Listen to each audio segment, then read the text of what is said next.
Welcome to On the Edge with April Mahoney Brains. Here, this is the spot where the conversation is pointed, the guests are sharp, and the responses are never dull. Welcome home, Brains. There's only one requirement to hang out on the edge, is that you open your big brain and close your small mind. Did you bring your thinking caps? It's time to put them on, because the conversation starts now. Can you sing, David? I have a voice that only a mother would love. Let's put it this way. Oh, I can't believe that. I can sing a couple of notes, yes, but if you ask me to sing a song, it just peters out and dissolves and disappears into nothingness. Oh, I don't believe that. You got that baritone there. You can train that instrument. I know you can. Well, let's just say it's not trained. Thank you so much, David Maria, for being here on the edge with me and my brains, the place where the conversations are pointed, the guests are sharp, and the responses are never dull. Brains, we have David Maria here. He's from Weed, California. This is Weed, not the one you smoke, but where you live, California.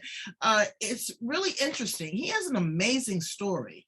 He had a life transformation experience that set him on a different spiritual path, one where he was with very sacred tribes, very sacred individuals, an out-of-body experience.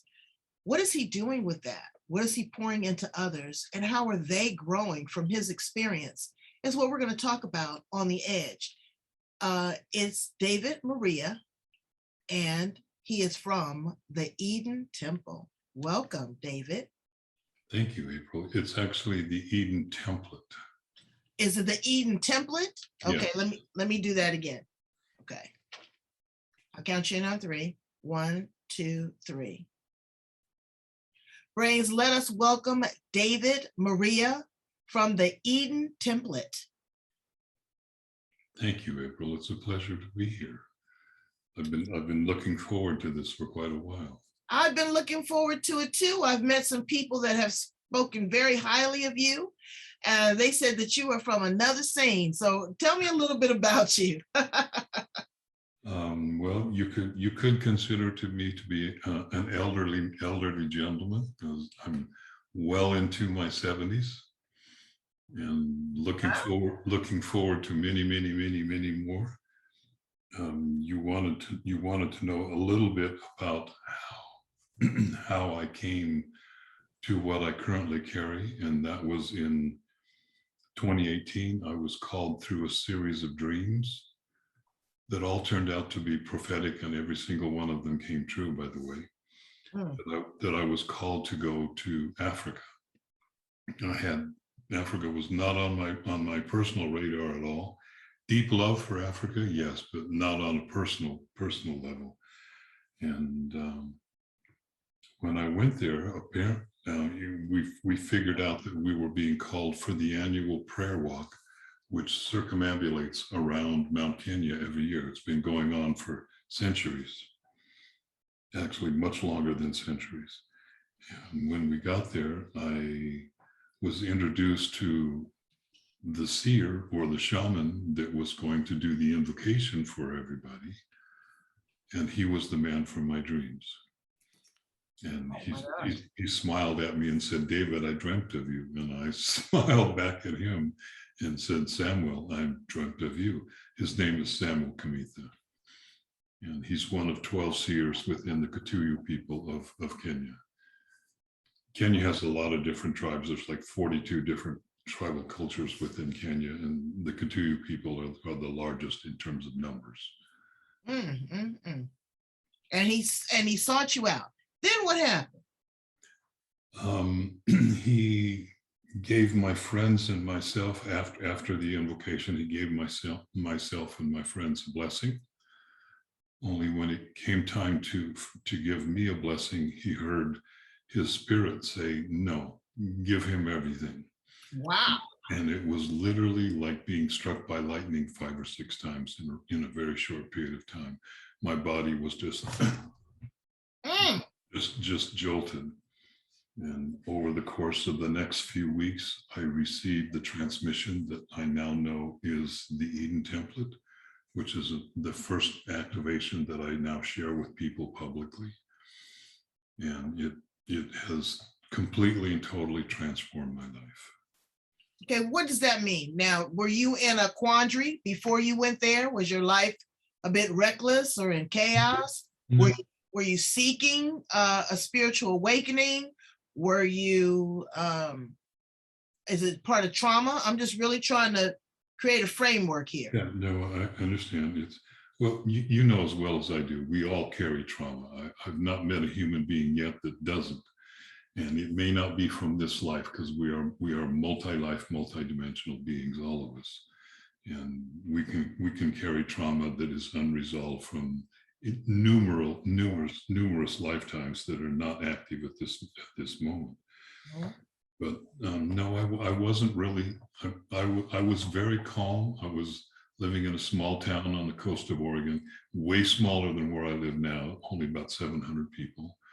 And I was quite calm, just very content to live there. Was still, I used to build websites for a living, and that's what I was doing. I was content and happy. And then this calling came, and it has just gotten bigger and bigger and bigger and bigger and bigger, because it's not just that I went to Kenya. It's not just that I was seen. It's not just that I was accepted. It's that there is something that has happened inside of me, and it demands. It doesn't let me not share it. It wants to be shared. And so I share this with as many people as come. Okay. Questions number 2. You share this. You speak ambiguously. So what I'm trying to find out, is this a gift of, is it a gift of seeing? Is it a gift of prophesizing? Is it a gift of healing? Is it a gift of wisdom? Is it a religious text and a religious doctrine? No religion, no doctrine, but it is all of the other above, most definitely. So when the transmission, after I received this transmission from Spirit, then I returned home and I sat in my living room for 3 months, just integrating it. I was kind of non-functional. All I was doing was just letting it flow through me and integrate in me. Now that it's fully integrated, when I work with people, I'm able to reconnect them directly to source or to God, or whatever word it is that you want to use. To me, it doesn't matter what the word is. Whatever we call God, it's unnameable.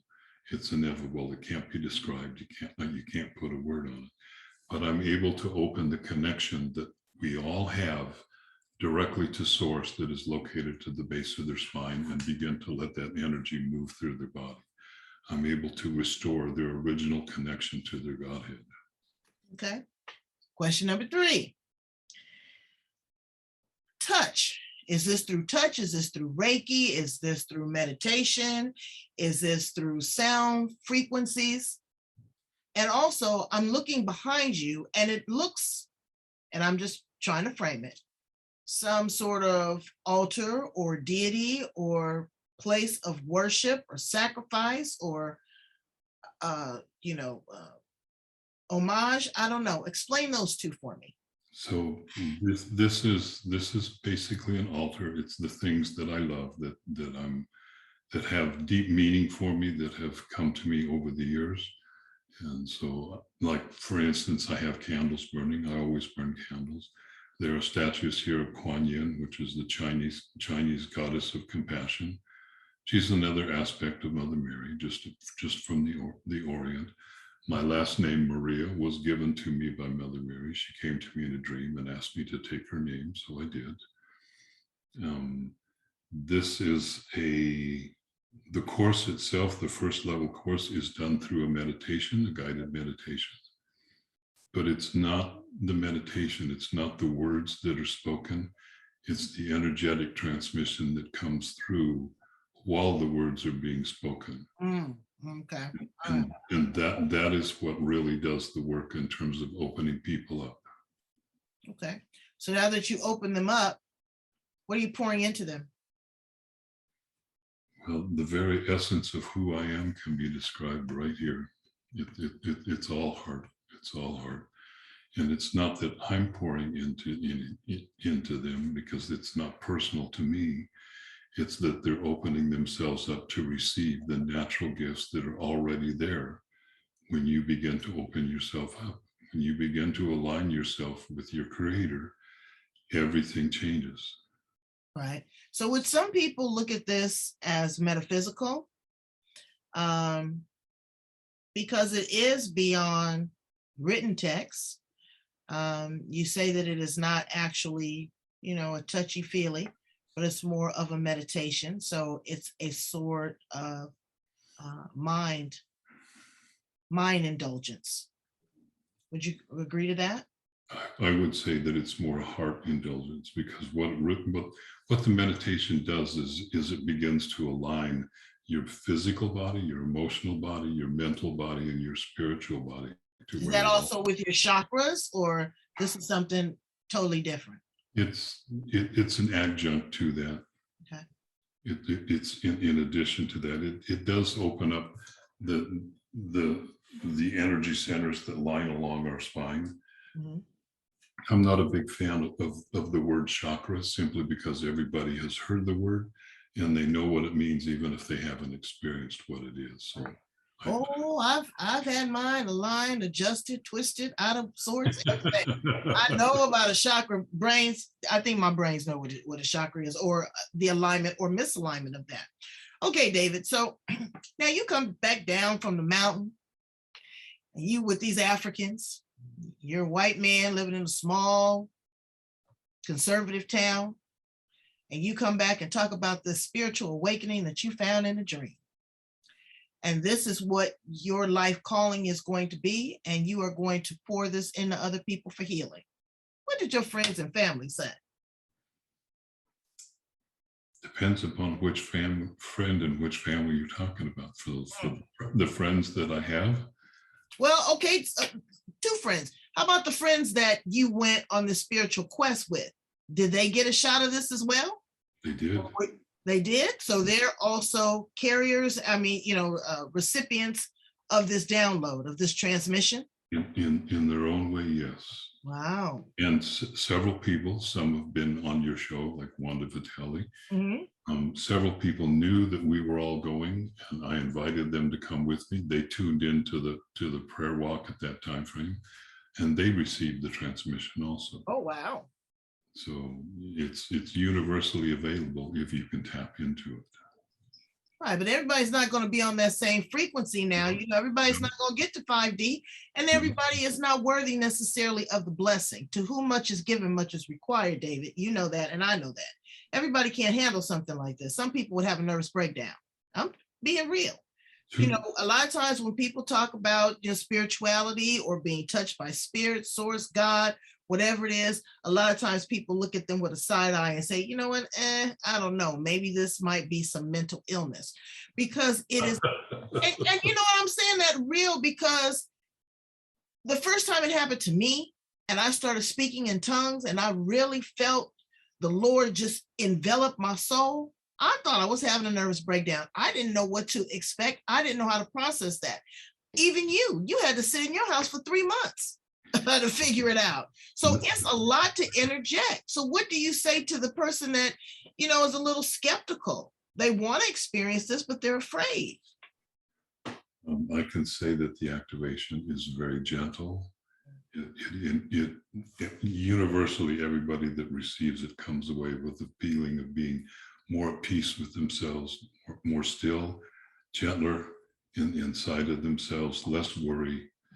They come into the cells, and I laugh when you talk about maybe going a little crazy, because when I was sitting in my living room, my next door neighbor was not certain, they were positive that I had a psychotic break. I told you, they think you nuts. Because that's what spirit does. It takes you out of this what we consider normal, what we've seen every day.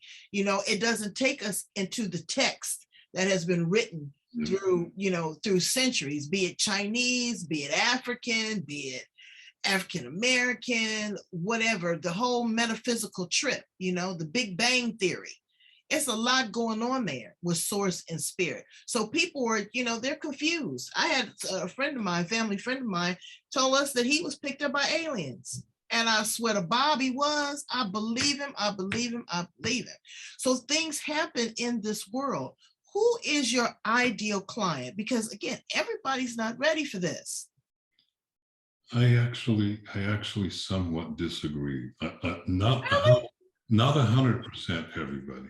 My ideal client for me is someone that knows that they're on a journey and they're looking to deepen their experience. And maybe we shouldn't call them clients because this is not a business transaction. No.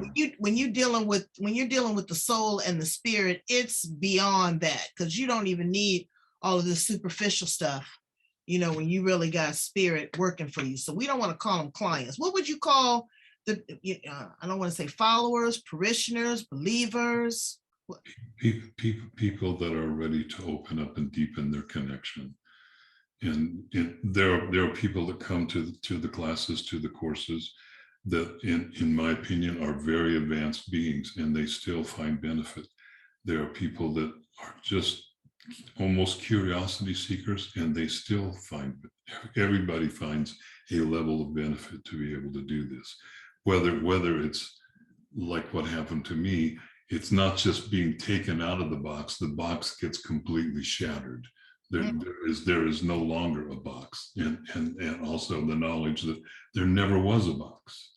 That was just an illusion that we live in sometimes. That we create for ourselves with self-limiting beliefs and the neuro-linguistic language that we speak to ourselves, our vernacular. Absolutely. So, David, you come from a pretty harrowing childhood as well, though. Let's just say I've been through the ringer. I joke that I received the full quadfecta of violent physical abuse, including almost being beaten to death, sexual abuse, emotional abuse, and mental abuse. From the outside, my childhood may have looked okay, but as an undercurrent, it was not. And so that's one of the wonderful things at this point. Not then, but at this point, it's one of the wonderful things that has happened to me, because I've been through it. I've walked through it, and I came out the other side, and I learned how to take that energy, that wound, and transform it into something that is just wonderful when you let it go. Because you're an open book, can I ask you another question? Absolutely. What do you say to the person that feels that this could be an occult? It could be a form of mind control. I say that with the utmost respect. I'm not trying to be snarky, but I'm trying to open up people's minds that are in a certain lane, I like to say. They only feel that there's only one way to travel. They're not open to spirituality. They're not open to different healing modalities. They're used to their texts. They're used to their rituals. What do you say to someone that really thinks that this is just taking them on a ayahuasca trip? Really. If someone is that close, then they're close. What is the expression to those that can hear, and those that can't, won't. So I know that the very essence of what I share, what I share with everybody, is just love. And anybody that works with me will tell you of the tenderness and the gentleness and the kindness in any session that I do when I work with somebody. Because I do a lot of trauma assistance work with individuals on a one-on-one basis. Okay, so this isn't like group there. Well, do you do groups as well? I have done groups. I'd like to do more. So far, for whatever reason, they haven't been, shall we say, enthusiastically received when I schedule them. Why do you think that is? Is it because of the intimacy of the work? Because like I said, if you're dealing with someone with deep trauma, that's pretty personal. They don't necessarily want to be in a group setting. Then on the other hand, there might be 3 or 4 people that are willing to share in this experience to magnify that energy. Is that possible? It's very possible. My personal preference would be 50 or more, because Wow. then it really becomes magnified. Because the important thing to remember is that it's not the individual story of our trauma. That's there, yes, but that's not what's really important. What's really important is the energy underneath it that is driving those thoughts, driving that memory, driving that story. It's tapping into and feeling that energy and feeling it all the way until there's nothing left to feel. And at that point, that's when it can be released and let go of. And we don't just release and let go of our trauma. When that happens, then spirit comes in abundance and fills that space. And it's always filled with love. It's always filled with love. You're pulling back all the layers. You're bare, naked, you're vulnerable, you're totally exposed. And so now you're building yourself back up. So you're working with individuals because you can't just leave them out there. No, no. Yeah, they have to continue having some coaching and nurturing. This is revolutionary. This is groundbreaking to an individual that has never walked this journey before. I keep saying, I was all tripped out and you was in the house for 3 months. So this is really, some deep, deep work. And people have to get ready for that. They have to have the support of other people around them that believe in their transformation. Because, outsiders can, they can be Debbie Downers. They can mess up your whole trip. And family. Don't forget family. Yeah, family. Yeah, that's why I said the naysayers. And there's going to be naysayers because they're going to say, wow, you are following this particular text. This individual has had this experience. He's got the Eden template. What the hell does that mean when we're sitting here reading this Bible or this Quran or this, Torah? Where is this at? So you've got that conflicting. So again, 50 or more, that's a lot. That's a lot of people to work with at one time. How do you cleanse yourself? Now, I understand you've had your experience, but you have to be a clear conduit because this is like a drain. People are pouring all of that stuff and it gets clogged in you. You've got to be able to center yourself. What do you do? It actually doesn't get clogged in me. Really? And so here's one of the core things about working with and feeling spiritual energies is the energies come, they flow into us, but we do not hold on to them. When we hold on to them, that's where we create a belief. That's how a belief comes into existence at that particular moment. But if we don't hold on to them, if we just let them go as they come through, there's always more. There's always more, and it flows through continuously. Okay. And part of that continuous flow of energy that comes through is what keeps us clean energetically. We're not hooking. We don't have any hooks for it to hold on to. Mm. And of course, I meditate. Of course, I spend a fair amount of time alone. That's necessary. Just to be still, just to be quiet, and just feel, just to be able to be still and calm. Right. So now you have a 10-week course of 7 classes. Am I correct? Exactly. And so I kind of want to have a feel. So when I come there, I'm coming open. I'm coming willing to learn. Is this and I know that things are proprietary, but is this, we have a lot of talk therapy, we have a lot of meditation. Is there a text or doctrine that I follow along with so that I have this so I can have this template for myself? Or is this just, I don't understand what I would get when I approach.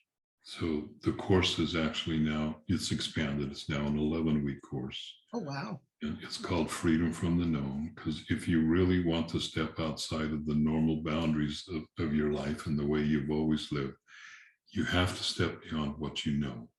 So that's why the course is named Freedom from the Known. We do a series of activations and clearing. So the first class is the Eden template, which opens up the energy flowing through your spinal column, and then helps you. We also work on rebuilding, building a new light body. And then in the second class, we work on removing fear.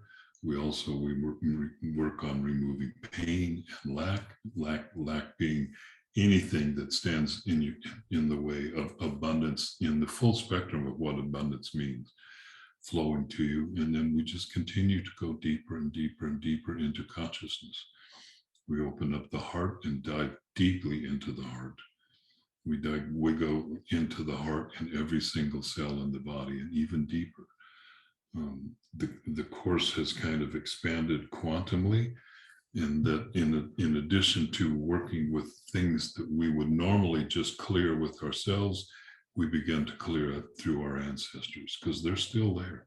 Right. Our ancestors are always with us. So when we meet together, is this a sweat lodge? Is this a tree hugging? No, you're laughing. I'm trying to understand. No, I've done a lot of stuff, so I know. I've done the sweat lodge with the Native Americans, and it just takes you to a whole different realm. Okay, so again, you've got to prepare yourself. You can't just walk in there, Joe Schmo, off the street. You got to understand the transformation and what you're asking for. You have to be careful what you're asking for. Again, it's not for everybody. So, like I said, is it, do you have to prepare yourself, or you just become as an open spirit and get into the groove? Is there chanting? Is there music? I'm trying to see myself there with you in Weed, California. It's more accurate to say Mount Shasta, California. Mount Shasta, okay. I do live in a small subdivision outside of Weed, which is high desert, but no, the people that come to the courses are from all over the world. Mm-hmm. And they're done just like this. They're done via Zoom. Oh, wow. And then we make video recordings, and audio recordings are made available after each week sessions. Sometimes there is, sometimes I will preface everything with some discussion about what's going to happen, about what the overall goal of, if you want to think of it as a goal, the overall purpose of the course and what we're going to do. But mostly it's experiential. And then with each course, like after each class, the next week, we begin with everybody discussing what was their experience like, how well did it integrate, did they have any difficulties? And it really helps. Did they receive any downloads or any, revelations during that too, that they want to discuss with you? I'm sure. Always. Do you deal with, and again, everybody's on their own individual quest, but do you deal with families, family kind of setting, husband, wife, kids, young adults? Is there a certain age group or genre? You got to be prepared for this. Everybody's not going to, There are people from their 30s. There are people from their 80s that have come to the classes. I have one familial group from Portugal, a mother and two daughters, and they have taken this course, which is again 11 weeks. They're now finishing their fourth time. They continue to find benefit by attending. Okay, well, that's absolutely wonderful. Well, David, thank you for really being super cool. I really appreciate that, because I have questions that my brains are going to want to know. You've enlightened me. You've turned up my frequency. You've made me very curious. And so I really thank you for, it's a sacrifice in a way. It's a blessing on one hand. It's a sacrifice on another, because now you're responsible for everything that you do. The transmission and the healing of many, many hearts around the world. That's not an easy job. There has been many prophets that have come before, and there will be some that will come after. And people will call them skeptics and charlatans and all of that. They did that to Jesus, Allah, Buddha. They did it to all of them. But there is an awakening, brains, and there is a special feeling when you've been touched. When you've been touched by an angel, believe and trust. There's no misunderstanding, And you don't get to go back to being who you were before then. No. And can I just say, this is not a sacrifice. This is the work that I came here to do. And it's exactly everything that you've described.